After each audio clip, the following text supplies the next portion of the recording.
নমস্কার বন্ধুরা, পালভিলেজারেসিপি পক্ষ থেকে আপনাদের সবাইকে অশেষ ধন্যবাদ। দেখুন বন্ধুরা, আজকে এই চিংড়া মাছের মাথাগুলো নিয়ে আসা হয়েছে বাজার থেকে। এই দেখুন, এগুলোকে খুব সুন্দর করে কেটে নেব। এই চিংড়া মাছের মাথাগুলো দিয়ে আজকে একটা সুন্দর রেসিপি বানাবো। আপনারা প্রথম থেকে শেষ অবধি দেখতে থাকুন, আশা করছি ভালো লাগবে। এদিকে দিদিও কাটতে বসে গেছে, এতগুলো তো এনেছে বাজার থেকে, একা কাটতে পারবো না, তাই দুজনে মিলে বসে গেছি কাটতে আজকে। দেখুন বন্ধুরা, এইভাবে এর যে সুরগুলো আছে খুব সুন্দর করে কেটে নিচ্ছি। কেটে এগুলোকে ধুয়ে আবার একে ছাড়াতে হবে, বাইরের খোলাটা ছাড়িয়ে এবং ভেতরে একটা কালা অংশ ওটাকে বাদ দিতে হবে। ছাড়িয়ে ধুলে ওর ভিতরে যে ঘিগুলো যে আছে সব বেরিয়ে যাবে, তারপরে খোলটাকে ছাড়ানো হবে। দেখুন বন্ধুরা, চিংড়া মাছের সুরগুলোকে, পাখনাগুলোকে খুব সুন্দর করে কেটে নিয়েছি এবং এগুলো, এই দাঁড়াগুলো হচ্ছে মোটা মোটা দাঁড়াগুলো। এই যে দেখুন, এগুলোকে নিয়েছি বাচ্চাদের জন্য, এগুলো চিবাতে খুব ভালো লাগে, তার জন্য এগুলোকে নিয়েছি ওদের জন্য। আর দেখুন, খুব সুন্দর করে চিংড়া মাছের মাথাগুলোকে দারুণভাবে কেটে নিয়েছি। দিদি, এবার কি করব? এগুলোকে ধুয়ে নিতে হবে। হ্যাঁ, ধুয়ে নিয়ে তারপরে পরিষ্কার করবো। চিংড়া মাছের মুড়োগুলোকে ধুয়ে নিয়ে চলে এসেছি। এবার দেখুন কত সুন্দরভাবে ছাড়িয়ে নিচ্ছি, আপনারা দেখতে থাকুন। দিদি, এগো এই ভিতরের এই যে দেখুন বন্ধুরা, এই যে কালো খাওয়ার থলিটাকে এইভাবে সুন্দর করে বের করে দিতে হবে। এই দেখুন, খুব সুন্দর করে এটাকে বের করে দিতে হবে। এই যে এটা হচ্ছে চিংড়া মাছ যে মাটি টাটি খায়, এগুলোকে খাওয়ার থলি। এইভাবে প্রথমে মাথার খোলাটাকে ছাড়িয়ে নিয়েছি, ছাড়িয়ে নিয়ে এবার এই কালো অংশটাকে বের করে দিতে হবে। মাথা এইটা বের করে দিচ্ছি, যে খাবার থলিটা এই টেনে টেনে করে বের করে দিতে হবে।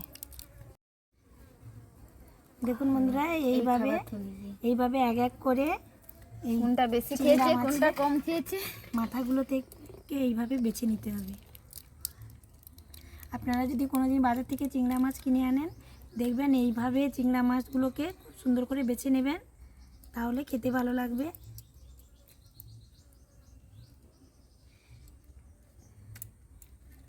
এটা দিয়ে আজকে আমি পাকা তেঁতুল দিয়ে দুর্দান্ত একটা টক রেসিপি বানাবো, তাই দুপুরে জমে যাবে। পাকা তেঁতুলের টক এমনিতেই বাচ্চারা বড়রা আমাদেরও খেতে ভালো লাগে, মিষ্টি দেওয়া হয় তো তার জন্য। আর আজকে চিংড়া মাছের ঘি আছে, চিংড়া মাছের মাথা দিয়ে রেসিপিটা মানে দুর্দান্ত হবে। দেখুন বন্ধুরা, চিংড়া মাছের মাথাগুলোকে খুব সুন্দর করে আমি বেছে নিয়েছি, বাছার কাজ কমপ্লিট হয়ে গেছে। এবার আমি রান্নাঘরেতে চলে যাব। আর একে ধুতে হবে না, ধোয়া টোয়া সব কিছু কমপ্লিট করে নিয়েছি। দেখুন বন্ধুরা, ঘিগুলো দেখেছেন কত সুন্দর হলুদ ঘি। দেখুন, এটা যখন টক বানাবো একবার লাল টুকটুক করবে টকটা, খেতেও যেমন সুন্দর লাগবে, দেখতেও সুন্দর লাগবে। দেখুন বন্ধুরা, আমি তো মাথাগুলোকে খুব সুন্দর করে বেছে নিয়ে ধুয়ে নিয়ে চলে এসেছি। এবার আমি লবণ হলুদটা মাখিয়ে নিচ্ছি, স্বাদ মতো লবণ দিয়ে দিচ্ছি,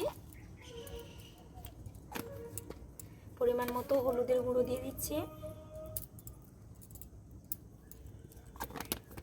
আর দেবো এই মাথাতে আমি কিছুটা পরিমাণ সরষের তেল।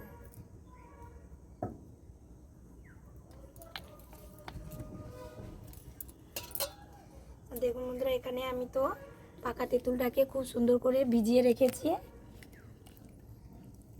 মাখিয়ে জলটাকে বের করে নিচ্ছি পাকা তেঁতুলের। এবার আমি উনুনে কড়াইটা বসিয়ে দিয়েছি, সুন্দর করে আমি মাখিয়ে নিচ্ছি।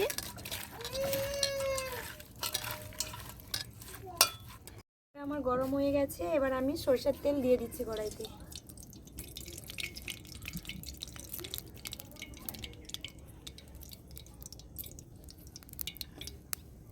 এবার দিয়ে দিচ্ছি গোটা শুকনো লঙ্কা 4টা,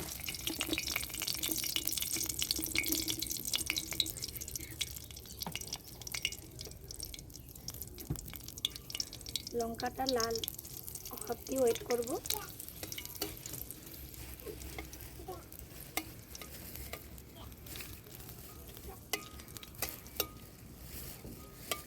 লঙ্কাটা দেখুন ভাজা ভাজা হয়ে গেছে। এবার আমি দিয়ে দিচ্ছি 5 ফোড়ন।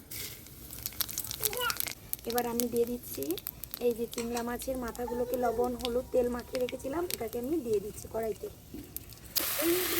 দিয়ে আমি নেড়ে নিচ্ছি।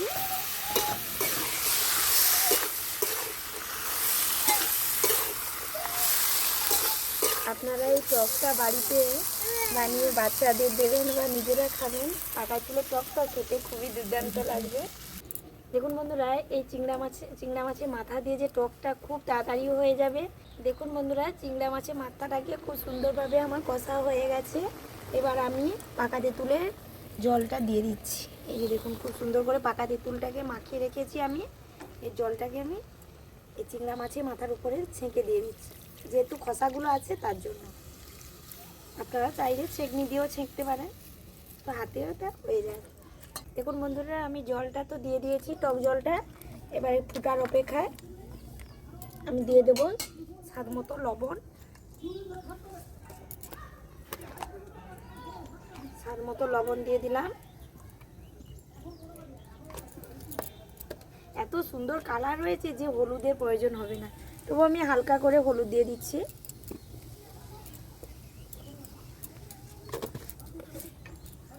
এটা এই পাকা তুলে টকটা কোনো কিছু লাগবে না, অল্প সময়ে অল্প বাড়িতে যে যে উপকরণ আছে ওইগুলো দিয়েই আজকে আমি টকটা বানিয়ে স্বাদ মতো চিনিটা দিয়ে দিচ্ছি। পাকা তেঁতুলের টকে আপনারা চিনি দেবেন, না হলে খেতে ভালো লাগবে না। চিনি না হলে টক একদমই ভালো লাগবে না পাকা তেঁতুলের টকে, তাই আমি পরিমাণ মতো চিনি দিয়ে দিচ্ছি, স্বাদ মতো। আমাদের বাড়িতে বাচ্চারা একটু পাকা তেঁতুলের টকে মিষ্টি মিষ্টি খেতে পছন্দ করে, তার জন্য একটু আমি বেশি করে চিনি দিয়ে দিচ্ছি।